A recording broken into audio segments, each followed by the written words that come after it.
In this video, we'll show you how to wall mount an LED light box using a Z-bar hanger.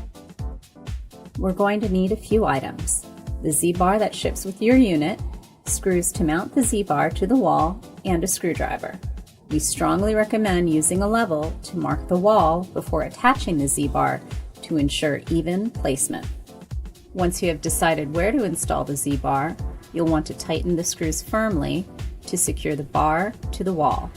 The Z-bar is designed with an edge that extends beyond the wall, and it is this edge or lip which the light box hangs onto when it is placed on the Z-bar.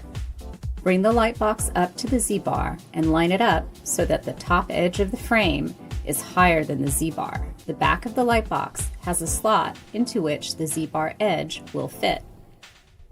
Now you should connect the light box to the power supply. Your unit is now ready for display.